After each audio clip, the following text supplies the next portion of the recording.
Awesome. I have a little bit to share with you guys today. As Anton mentioned, we're a interpretability observability platform at Arize. And so I'm going to show you guys a little bit of that. I'm also going to go through some slides that kind of talk about how we approach evaluating and measuring the performance of agents or multi-agent systems as well. So we'll go through that with you guys. I'm going to see if I can share my screen here. All right. And I think you guys can all see my slides. Let me know if you guys can't see those. But yeah, as mentioned, we'll go through a little bit of evaluating AI agents and assistants. The tool I'm going to demo for you guys today as we go a little bit further into the process here. John, I can see it, but for some reason the slides are like really small. Oh, weird. My view. Maybe try unsharing and resharing. Hold on. Let me just do this really quick.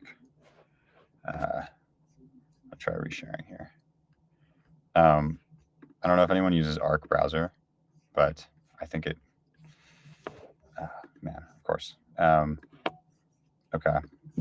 I think it's screwing me up here. So let me do this. All right. I'll be back in 10 seconds. I think I can fix this. Hold on. All right. Is that better? Yeah, that's perfect. You're all good. Yeah. Okay, awesome. So yeah, we're going to be using Arize Phoenix, which is our open source tool. So Arize Phoenix allows you to do LLM tracing, evaluation, experimentation. It's totally open source. It's self-hostable, and it's completely, you can run it locally on your own machine, whatever you want to do there.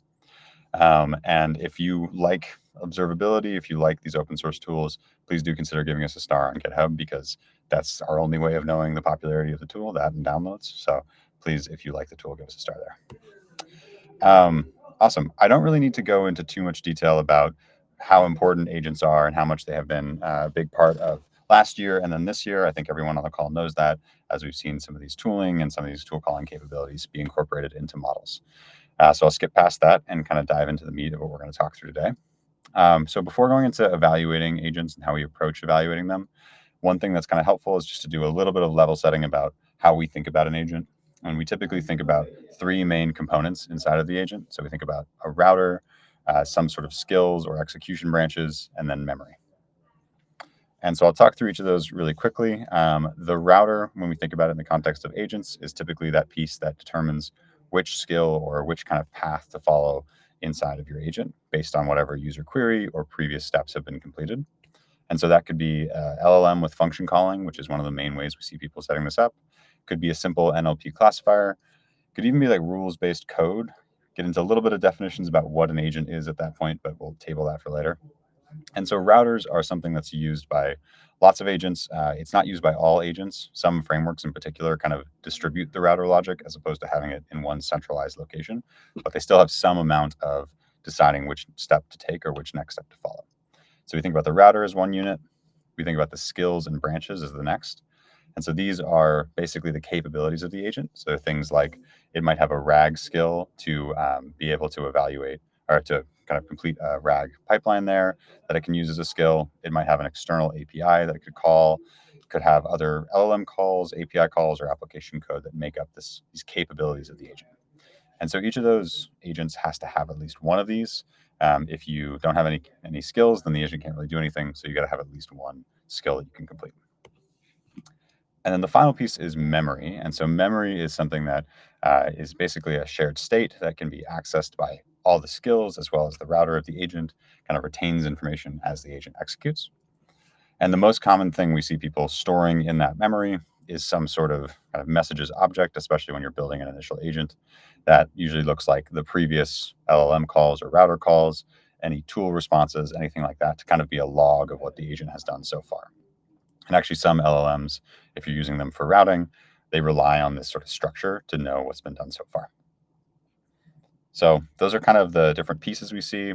Just to put it to a specific example here, a kind of common example we see is some sort of chatbot on a website. And so oftentimes you'll have things like chatbots that can take in user questions that might then route to one of a few different skills, either a purchase skill or more like a kind of maybe a deal lookup skill, you might have skills for kind of customer service responses or something like that as well too. But your router would choose one of those to go to, would call that skill, and then often return back to the router and kind of continue looping through that experience of going from a router to a skill and back and forth. So that's all well and good. The tricky thing is, even if you build your agent, even if you can kind of get it working initially, it's very hard to get it to perform at a high level and at a consistent quality. I think a big part of that is that LLMs themselves are non-deterministic, so steps of your agent will be non-deterministic. And then if you have a mistake that happens high upstream in your agent, that can come to some very strange responses downstream as that kind of filters through the different steps of your agent. And then even if you get your agent to work correctly and kind of give the responses you expect, it might still be taking inefficient paths before getting to the right solution. So it might call extra tools it doesn't need to, it might enter into a loop for a while before breaking out of it. And so all of these give you reasons why it's kind of hard to build an agent that works consistently. And while frameworks are extremely helpful to make building easier, it can sometimes make debugging harder depending on how familiar you are with the framework. So all of these are sort of reasons why it's important to have some sort of evaluation technique in place. Switching gears to talk a little bit about the evaluation side of things. This is where you can kind of pick your different pieces of the agent and you can examine how you would evaluate each of those different pieces to evaluate the agent as a whole. So the router is one piece of that. The skills and functions are another. You could evaluate the memory in some capacity if you wanted to. I think we don't often see that, but you technically could. And then the third one that we see more commonly is the path, the overall path that the agent took itself. So when it comes to the router, we often see that evaluated on a few different axes. One is just, does the right choice get made? Does the agent pick the right skill to call? If it's that chatbot agent, is it choosing the customer service skill correctly? Is it choosing the product lookup skill correctly there? And then once it's chosen the right skill to call, does it extract the right parameters from the user's question? So this is where you'd have to pull in, say you had a question that was, chatbot, can you help me check the status of my order number 1234. You have to, your router has to specifically choose to call the order lookup skill that it would have. And then it also has to extract out that order number 1234, has to know it's an order number, and has to properly fill in the function based on that information. So parameter extraction is another area where routers can fail there. Technically speaking, there's a third, which is function generation. So once it's chosen the right parameters, does it actually generate the right function calling code? In practice, we almost never see large enough models fail at this task of function generation. It's usually more parameter extraction or skill choice that can be the failure point there. So mentioning it here, but it's typically that function generation is typically not one that we see as a big problem area. So that's your router. Then when it comes to evaluating your skills, this is where you have a few different options, and you can rely on standard LLM or code-based evals.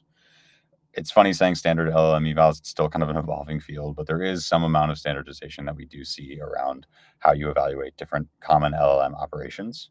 So for things like RAG skills, a lot of times this is evaluating the retrieval step or the correctness of the response, evaluating whether there's any hallucinations in the response or things like that. For code gen, it's usually more like, is the code readable? Is it correct? Does it run? And then for API skills or for sort of less LLM focused skills, then you might just have typical integration tests or unit tests. So for those, you could actually do more of a code-based approach as opposed to having to rely on an LLM evaluation. So for kind of the first two chunks here, we often rely on an LLM as a judge or an LLM judge to make the distinction of whether a response was relevant or correct or hallucinated. But you can combine those with more traditional kind of code-based integration tests and unit tests. And one piece of our platform is the LLM as a judge code. We have a library of different prompts that can be used there, and I'll show you guys some of that as we go on.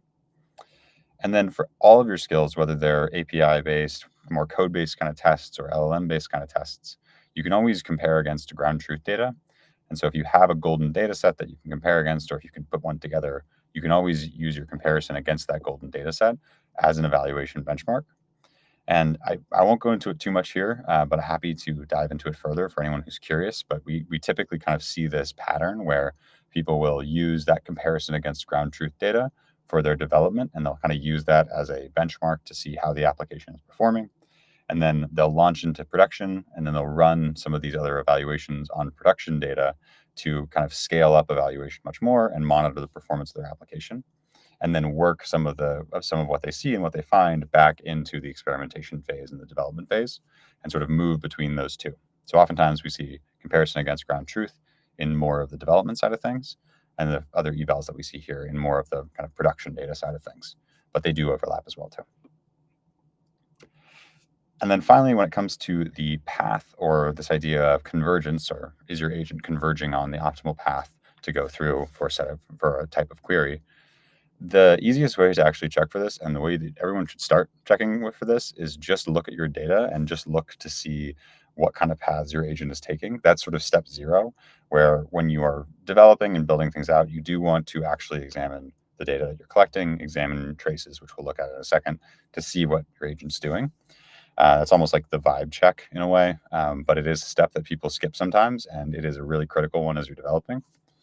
Obviously, you can't do that as you scale into production, so tests like checking for convergence here is a useful way to kind of scale up that process. And so the idea here is there's a bunch of ways to measure convergence.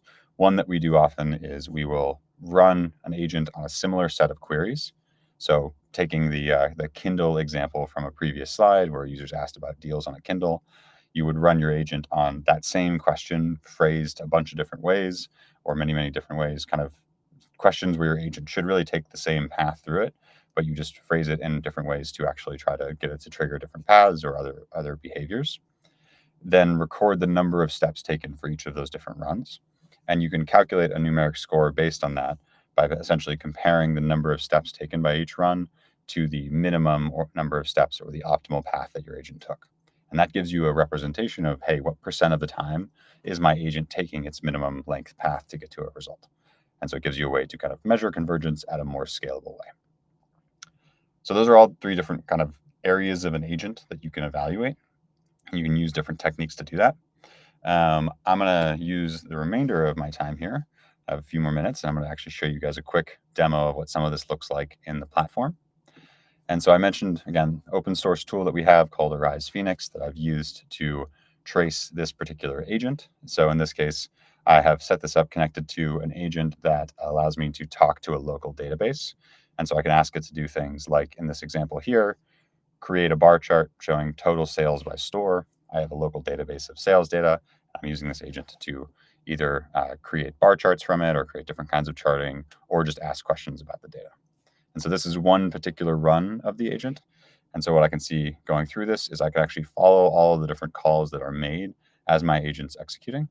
So I can look at the initial router call here and see, okay, in this first step, this is my router. It's choosing to call this lookup sales data function that I've given it. I could actually look in the tools as well too and see all the functions that were available to it. So in this case, I have a lookup sales data function. I have a analyze sales data function, and I have a generate visualization function. And so in this case, my agent chose to call lookup sales data function to gather data and answer the question. I could follow it through as it executes that tool. That particular tool itself actually has an LLM call inside of it to generate some SQL. So I can actually see the result of that call here. And I can then see the result of the actual SQL as it's been run, so the data that comes back. And then we return to the router, and this time you can see this is sort of the messages object, if you think back to that object there, getting filled in with the user question query, the original system prompt, that first response from the model, and then now the tool response itself that brings back that data. And then this time my agent chooses to call this generate visualization function, and you could continue following it down there to see the tool calls, the different LLM calls that are involved there. So at a high level, this kind of gives you a very quick understanding of what's actually happening for each run of your agent. And you can imagine as you release this into production, you could start to see more and more traces. You can kind of see this data as it's coming through live. We're built on top of a library called OpenTelemetry, which some folks may have heard of before, but we're piggybacking on some of that logic to make sure that this can happen at a really fast and scalable way. So you can imagine you get a lot of different traces that you could go view yourself, but obviously that's sort of time consuming, and that's not something that scales to measure evaluation over time. So you can also apply either LLM as a judge or code-based evals to your data as well. So if I go back to that same, or go back to one of our traces here, and I look at our router call, I can see there's a feedback tab here. If you click into that, you'll see, in this case, an LLM generated evaluation for this particular call. in this case, evaluating the tool calling aspect, so the routing aspect here. So it's actually evaluating both the function choice and then the parameter extraction step. And you can see the actual explanation behind why it chose that particular label. And so I could dive in to get more information. I could run other evaluations on top of that. But one thing that's always just kind of curious to see is we have some cases where our tool calling eval failed. So maybe I want to go in here and actually say, okay, let's look at all the ones that are not correct. I see my couple incorrect responses. So I could then click into this and see, okay, it's failing because it, in this case, called an extra method that was not needing to be called in this case. So it made an extra tool call than it needed to make. So I could take this from here. I could annotate it if I wanted to. I could also just grab this from here. And if I go into this playground piece, I can use this to actually iterate on the prompt or the tool definitions that I've used. And so I could go in here and actually modify my tool description, maybe change some of the wording here to get my router to not actually choose to call that extra tool. And I could actually just test this directly in the platform to see if maybe some of those changes would have the effect that I wanted to. I could even go further from here too, and not just test this in one example, but I could test over a data set. So if I have some examples of tool calling, I could actually test my new prompt across that particular example as well as we go through. I'm running up on time. There's plenty more in the platform I haven't shown you guys. Everything from experimentation and measuring kind of other skills of your agent using experiments and kind of ground truth comparison, some other features within the playground,